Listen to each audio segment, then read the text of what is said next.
दोस्तों, रूस और यूक्रेन युद्ध के बीच अमेरिका ने कई देशों की एक लिस्ट जारी की है। इस रिपोर्ट को द स्पेशल 301 रिपोर्ट कहा जा रहा है, जो अमेरिका की ओर से हर साल जारी की जाती है। और आपने यकीनन इसके बारे में कल सुना या पढ़ा होगा, जिसमें रूस, चीन और भारत को भी शामिल किया गया है। इस लिस्ट में चीन और रूस का शामिल होना तो एक सामान्य बात लगती है, लेकिन भारत का इसमें नाम आना हर भारतीयों में खलबली पैदा कर रही है, क्योंकि ये पहली बार हुआ है कि जब द स्पेशल 301 रिपोर्ट में भारत को भी शामिल किया गया है। काफी दिनों से अमेरिका भारत पर दबाव बना रहा था कि वो यूक्रेन मुद्दे पर खुलकर रूस का विरोध करे, लेकिन भारत अपनी बात पर अटल रहा और न्यूट्रल रहा। विदेशी मामलों के जानकारों का कहना है कि अब अमेरिका भारत से बदला लेना चाह रहा है। तो आप भी सोच रहे होंगे कि आखिर ये जो लिस्ट अमेरिका की ओर से जारी की गई है किससे संबंधित है और क्यों भारत को इसमें रखा गया है। तो आइए आपको पूरे विस्तार से बताते हैं। अभी कुछ दिन पहले ही तुर्की ने भी अमेरिका को लेकर बड़ी बात बोली थी। तुर्की ने कहा था कि अमेरिका में अब इतना ताकत नहीं है कि वो भारत के खिलाफ कोई ठोस कदम उठा सके। तुर्की ने भारत के द्वारा रूस से खरीदे गए S-400 के मामले पर अमेरिका पर तीखे सवाल दागे थे और कुछ दिन बाद ही अमेरिका ने इस लिस्ट को जारी कर दिया। दरअसल अमेरिका का कहना है कि अमेरिकी सामानों का यह देश जिनको इस लिस्ट में रखा गया है सभी कॉपी करते हैं और इस लिस्ट में भारत को भी रखा गया है। लेकिन इसमें जो सबसे इंटरेस्टिंग बात निकलकर सामने आई है वो ये है कि अमेरिकी न्यूज अखबार में भारत को हेडलाइंस में शामिल नहीं किया गया है। इन अखबारों में चीन और रूस का नाम तो लिखा गया है, लेकिन भारत को शामिल नहीं किया गया। तो भारत के लिए माना जा रहा है कि ये मामला तो इतना जटिल नहीं है, लेकिन रूस और चीन की आने वाले समय में और मुश्किलें खड़ी हो सकती है। अमेरिका के द्वारा जारी लिस्ट में कहा गया है कि चीन अमेरिका के सामानों को लगातार कॉपी कर रहा है। दरअसल अमेरिकी वैज्ञानिक अपने प्रोजेक्टों को तैयार करने में अपने कई साल लगाते हैं, लेकिन चीन उन प्रोजेक्ट की तकनीकी को अमेरिका से कॉपी करते हुए कुछ ही महीनों में तैयार कर लेता है, जिसके चलते अमेरिका को बहुत बड़ा घाटा हो रहा है। इसी के चलते अमेरिका ने एक ब्लैक लिस्ट तैयार की है, जिसमें चीन और रूस के साथ भारत को भी रखा गया है। लेकिन यहाँ पर भारत की कुछ कंपनियों ने केवल अमेरिकी प्रोडक्ट का नाम यूज किया है और भारत ने खुद ही उस प्रोडक्ट को बनाया है। दरअसल माना जाता है कि जिस देश ने अपने रिसर्च के द्वारा किसी प्रोडक्ट को तैयार किया है तो उस प्रोडक्ट का उस देश के पास कॉपीराइट होता है। बिना उस देश की अनुमति के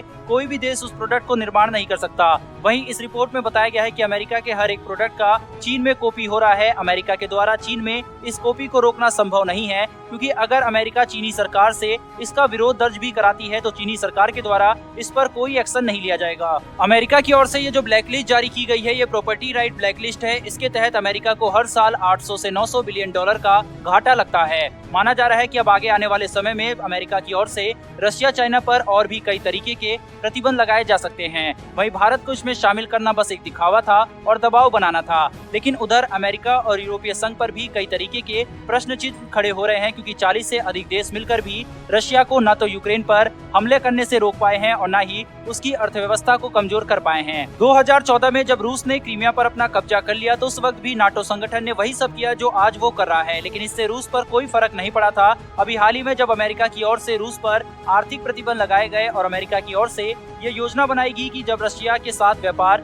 बंद कर दिया जाएगा, जैसे क्रूड ऑयल, नेचुरल गैस और कोयला नहीं खरीदे जाएंगे और साथ ही स्विफ्ट पेमेंट से भी रोक लगा दी जाएगी, तो रशिया की अर्थव्यवस्था पूरी तरीके से टूट जाएगी और अमेरिका की कई बातों को वो मानने पर मजबूर हो जाएगा। अमेरिकी आर्थिक प्रतिबंधों का रूस पर प्रभाव देखने को तो मिला, लेकिन ये ज्यादा दिन तक नहीं चला। आर्थिक प्रतिबंधों के कारण $1 की कीमत 139 रूबल तक जा पहुंची थी, जिससे माना जा रहा था कि अब रूसी अर्थव्यवस्था बुरी तरह डूब जाएगी। लेकिन रशिया ने कुछ ऐसी योजना बनाई जिसके चलते अब रशिया की करेंसी भारत को भी पीछे छोड़ रही है। इतना ही नहीं, रशिया की करेंसी रूबल 2 सालों में सबसे मजबूत दिखाई दे रही है। दरअसल जब अमेरिका ने स्विफ्ट पेमेंट पर रशिया पर रोक लगाई तो रशिया की ओर से रूबल पेमेंट की शुरुआत की गई। पहले तो देशों ने रशिया के रूबल पेमेंट पर दिलचस्पी नहीं दिखाई, लेकिन जैसे ही रशिया ने पोलैंड को रूबल में पेमेंट न करने की वजह से नेचुरल गैसों की सप्लाई रोक दी, तो उसके बाद देशों ने अपनी जरूरतों को पूरा करने के लिए रशिया को रूबल पेमेंट की शुरुआत कर दी, जिसके चलते अब मौजूदा वक्त में $1 अमेरिकी की कीमत 73 रूबल के बराबर है। भारत के लिहाज से बात की जाए तो $1 अमेरिकी की कीमत भारत के 76 रुपए के बराबर है। वहीं पर रूस की तरफ से भी भारत को चेताया गया है कि वो अमेरिका पर ज्यादा भरोसा न दिखाए, वो वक्त आने पर धोखा देने से पीछे नहीं हटेगा।